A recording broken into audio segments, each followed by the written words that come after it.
नमस्कार साथियों, मैं आर के रत्नाकर। आज मैं आपको बताने आया हूँ कि अगर आपका आरटी का रजिस्ट्रेशन हो गया है, यानी कि सर्टिफिकेट मिल गया है। अगर सर्टिफिकेट नहीं भी मिला है, अगर आपने डैशबोर्ड चेक कर लिया है और वहाँ पे आपको यानी कि डाउनलोड करने का ऑप्शन दे रहा है, ठीक है। तो अब मैं आपको है ना कि बता दूंगा, मैंने इसके लिए प्रॉपर पहले वीडियो डाल रखा है कि कैसे आप चेक करते हैं और कैसे आपको डाउनलोड करना है। मैंने कैसा लिख के आता है तो आपका डाउनलोड होना शुरू हो जाएगा, वो मैं है ना कि लगा दूंगा, ठीक है। तो इसके बाद आपको क्या करना है? तो देखिए, इसके बाद आपको है ना कि यूडाइस का प्रोसेस करना है। यूडाइस का प्रोसेस लगभग जगह ऑफलाइन ही है। ऑनलाइन अभी तक हमको सुनने में नहीं आया है। तो जहां भी है वो ऑफलाइन है। और सारे है ना कि ब्लॉक या डिस्ट्रिक्ट का फॉर्म में कुछ डिफरेंट है, क्योंकि बीओ या डीओ ने ऐसा एक फॉर्मेट बना रखा है जिसको आप भर करके और कुछ डॉक्यूमेंट के साथ देते हैं, तो वह आपको यूडाइस इशू कर देते हैं। उसके पहले आपको क्या करना है? उसके पहले आपको अपने स्कूल के नाम से अकाउंट खुलवा लेना है। अकाउंट खुलवाने के लिए आपको क्या क्या चाहिए? तो देखिए, सबसे पहले अकाउंट खुलवाने के लिए जो मैंडेटरी चीज है वह है आपका है ना कि आरटी का रजिस्ट्रेशन। आरटीई का जो है ना कि आपको है ना कि रजिस्ट्रेशन का डॉक्यूमेंट मिला है वो, ठीक है। आरटीई का जो आपने रजिस्ट्रेशन करवा लिया है उसी के बिहार पे आपका खुलेगा। दूसरा चीज इसमें से आपको है ना कि मांगेगा कि आप हमको एनजीओ का है ना कि रिटर्न दीजिए। स्कूल एनजीओ से चलता है, बिना एनजीओ का नहीं चलता है। तो देखिए, एनजीओ का पेपर मांगेगा तो वो आपसे पेपर नहीं मांगेगा। उसको अगर आप बोलते कि मेरा एनजीओ है तो एनजीओ का डीड मांगेगा, प्लस है ना कि आपसे कुछ नहीं मांगेगा, ठीक है। आपको एनजीओ का डीड मांगेगा।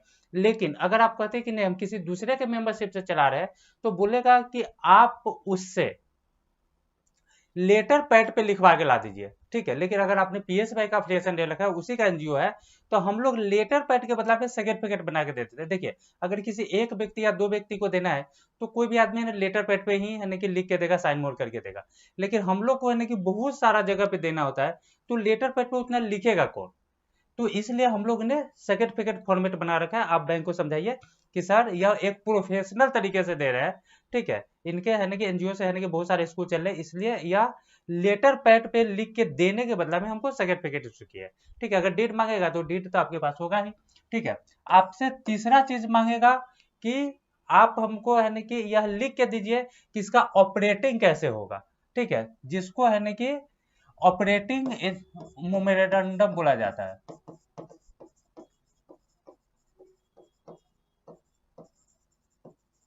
ठीक है। यह आपसे एक मांगेंगे। ऑपरेटिव मोमेंटम क्या होता है कि वो आपसे डिटेल मांगेंगे कि आप हमको यह लिख के दीजिए कि इस खाते का संचालन कौन करेंगे, यानी कि अथोराइज सिग्नेटरी कौन होगा। पैसा निकालना, डालना, चेक यानी कि डालना, चेक निकालना, माने कि कौन करेगा इसका ऑपरेशन, ठीक है। तो आपको करना क्या है? अपने स्कूल का एक लेटर पैड बनवाना है, ठीक है। मैं है ना कि फॉर्मेट है ना कि सारा का है ना कि डिस्क्रिप्शन में डाल दूंगा। जो भी डॉक्यूमेंट यहाँ मैं लिख रहा हूँ सारा को मैं है ना कि डिस्क्रिप्शन में डाल दूंगा कि क्या क्या चीज लगना है, कैसे कैसे लगना है, ठीक है। तो है ना कि ये मेमोरेंडम है ना कि बनाया कैसे जाएगा, इसका भी मैं फॉर्मेट डाल दूंगा। आप अपना एक स्कूल का लेटर पैड बनाएंगे, उसमें सारा कुछ लिखेंगे, क्या क्या लिखना है, कैसे लिखना है, आप है ना कि फॉर्मेट पे चेक कर लेंगे, ठीक है। उसके बाद चौथा चीज मांगते हैं, स्कूल मैनेजमेंट कमेटी दीजिए आप हमको,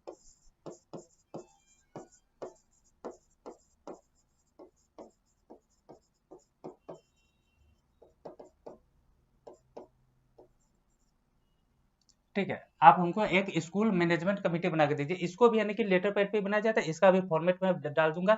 इसको बनाने के लिए आपको एक बात का ध्यान रखना है कि कम से कम 7 लोग होना चाहिए। मैन हो वोमेन हो, कोई फर्क नहीं पड़ता है।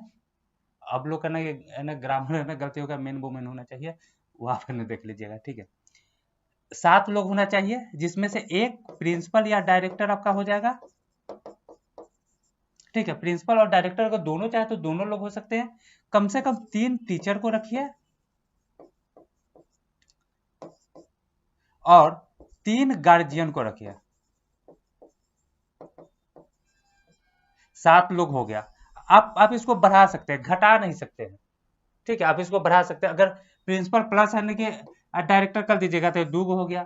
अगर टीचर 3 के बदला में अगर है ना कि 5 कर दीजिए तो 5 2 7 गो हो गया। प्लस है ना कि इसको 4 कर दीजिएगा। और जब भी रखिएगा तो ऑड नंबर में रखिएगा, ठीक है। जब भी रखिएगा तो ऑड नंबर में रखिएगा, यानी कि अगर जैसे कि 7 रखिए, 9 रखिए, है ना कि 15 रखिए, 21 रखिए। कभी भी 7 के बदला में 8 या 9 के बदला में है ना कि 10 ऐसे रखने से क्या होगा है कि जब कोई आपको रेजुलेशन लाना पड़ेगा, देखिए स्कूल स्कूल में तो रेजुलेशन आता नहीं है, ठीक है, या तो खैर है ना कि यह लोग बनाता भी नहीं है, खैर है ना कि ये सब चीज होता नहीं है। लेकिन कभी अगर करना पड़े, ठीक है, कोई भी देखिए, यह यानी कि स्कूल मैनेजमेंट कमेटी स्कूल चलाना इसी की जिम्मेदारी होती है, सरकारी स्कूल में भी होता है। सरकारी स्कूल में भी गार्जियन स्कूल का यानी कि जो यानी कि प्रिंसिपल और प्लस यानी कि टीचर को मिला के एक कमेटी बनाया जाता है। और और उसमें मिड डे मील का बंटवारा होता है। जो इसके चेयरमैन माने अध्यक्ष होंगे, उनको 1 बोरा चावल मिलेगा महीना में, जो इसका यानी कि यह होगा उसको 2 किलो दाल मिलेगा। ऐसा करके वो लोग यानी कि मिड डे मील का यानी कि बंटवारा करते हैं। मैंने कि ऐसा करते नहीं, मैंने सब जगह नहीं होता है, लेकिन बहुत जगह मैंने सुना है कि होता है। और मैंने कुछ लोगों को अपने आंख से भी देखा है कि अध्यक्ष साहब को यानी कि महीना में 1 बोरा चावल मिलता है।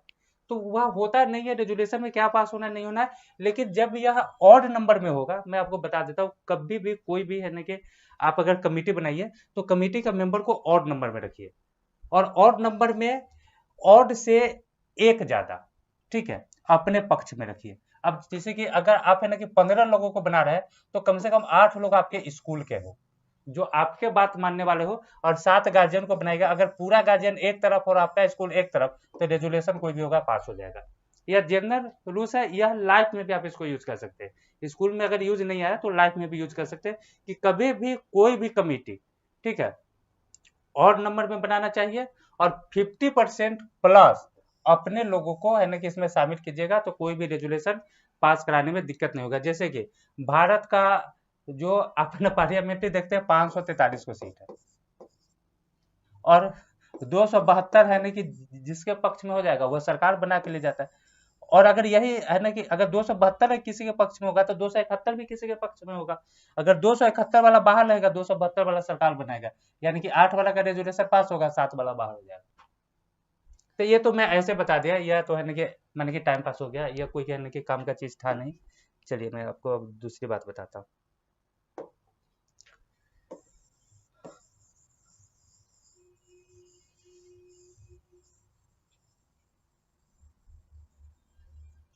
है ना, इसका भी फॉर्मेट आपको है ना कि मिल जाएगा, टेंशन लेने की जरूरत नहीं। आपको है ना कि 5वें नंबर पे चाहिए। देखिए, स्कूल मैनेजमेंट कमेटी हो गया, ऑपरेटिंग है ना मेमोरेंडम हो गया, एनजीओ हो गया, आरटी हो गया। अब है ना कि कोई भी बैंक अकाउंट खुलवाने के लिए पैन कार्ड की जरूरत पड़ता है। अगर आपको बैंक बोलता है कि आप अपने स्कूल का पैन कार्ड बनवाइए, मत बनवाइएगा, क्योंकि पैन कार्ड बनवाइएगा तो आपको हर साल आरटीई भरना पड़ेगा, ठीक है। इसलिए स्कूल का पैन कार्ड नहीं बनवाइएगा, उसको है ना कि अपना पैन और अपना आधार दीजिएगा, ठीक है। जो भी ऑपरेटिंग या जो सिग्नेटरी होंगे, ऑपरेटिंग मेमोरेंडम में जो सिग्नेटरी इसमें लिखाएगा कि कौन इसका संचालन करेंगे, तो जो सिग्नेटरी का आपको है ना कि पैन और आधार आपको है ना कि सिग्नेटरी का है ना कि लगाइए।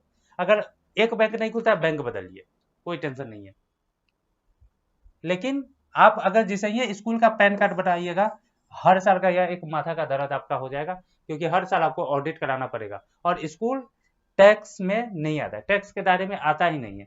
इसलिए आप इसका पैन कार्ड भूल के भी नहीं बनवाइए, क्योंकि पैन कार्ड बनवाने का मतलब है संस्था का कि आपको हर साल आरटीई फाइल करना पड़ेगा। और आरटीई फाइल करने के लिए हर साल बिना ऑडिट का आरटीई फाइल नहीं होता है, और इसका चार्ज ठीक ठाक होता है, कम से कम 8-10 रुपया से कम में कोई सीए नहीं भरेगा, और अपने से आपको भराएगा नहीं। अपने से तो अपना नहीं भराता है, तो फिर है ना कि यह तो खैर एक है ना कि ऑर्गेनाइजेशन, इंडिविजुअल आदमी अगर अपना है ना कि भरना पड़ता है, पर्सनल भरना पड़ता है, तो नहीं भराता है। तो इसमें आपका है ना खर्चा बढ़ जाएगा। इसलिए पैन कार्ड बनाने के लिए बैंक आता है, वो बोलेगा कि हम आपको इंडिविजुअल पैन आधार देंगे, ठीक है, आपको खोलना खोलिए, नहीं तो किसी दूसरे बैंक में खुलवाएंगे। तो बस यही है ना कि मेन चीज है। तो यह चीज को कीजिए। हाँ, एक है ना कि छठा नंबर, कम से कम यह अकाउंट आपको है ना कि 5,000 रुपया से खुलेगा, जो आप ही के अकाउंट में रहेगा, और यह है ना कि करेंट अकाउंट होगा, ठीक। यह सेविंग अकाउंट नहीं होगा, माने कि इसमें ब्याज व्याज नहीं मिलता है, ठीक है। और यह किसी भी बैंक में खुलाएगा तो 5,000 से कम में नहीं खुलेगा। बाकी बात प्राइवेट बैंक का कुछ और ज्यादा चार्ज होता है, 10,000 20,000 ऐसे करके होता है। लेकिन 5,000 रुपया में नॉर्मल में आपको किसी बैंक में खुल जाएगा, जो पैसा आपके अकाउंट में होता है। तो आप अकाउंट खुलवा लीजिए, ये पैसा आप ही के अकाउंट में रहेगा, कहीं जाने होने वाला नहीं है, इसमें 1 रुपया खर्चा नहीं है। और आपके पास एक डॉक्यूमेंट भर जाएगा, आपके स्कूल के नाम से अकाउंट होगा। इसमें पेमेंट वेमेंट मंगाइए तो गार्जियन को भी लगेगा कि हाँ, इस स्कूल को हम पेमेंट कर रहे हैं। यह थोड़ा सा यह चीज होता है। उसके बाद आपको है ना कि यूडाइस का प्रोसेस करना है, ठीक है। उसके बाद यूडाइस का है कि मैंने प्रोसेस के लिए क्या होगा,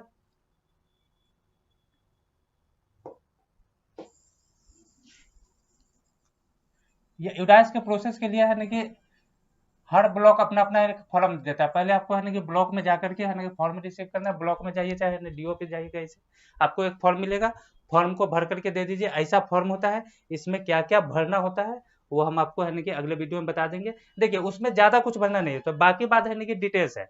उसमें आपको है ना कि दो तीन चीज पूछेगा, एक को एड, ठीक है, ये हम आपको है ना कि फॉर्म में जितना बता देते हैं। एक होता है को एड, मैंने को एडुकेशन, को एडुकेशन का मतलब होता है कि लड़का लड़की दोनों पढ़ता है। एक होता है बॉयज स्कूल, गर्ल्स स्कूल और को एड स्कूल। को एड स्कूल का मतलब है कि लड़का लड़की दोनों पढ़ता है। दूसरा चीज होता है प्राइमरी अपर प्राइमरी। तो आपको है ना कि अपर प्राइमरी वाले है ना कि सेक्शन को है ना कि चूज करना है। अगर 8 तक चला रहे हैं, 5 तक चला रहे हैं तो प्राइमरी का है ना कि सेक्शन चूज कीजिए, प्राइमरी या अपर प्राइमरी।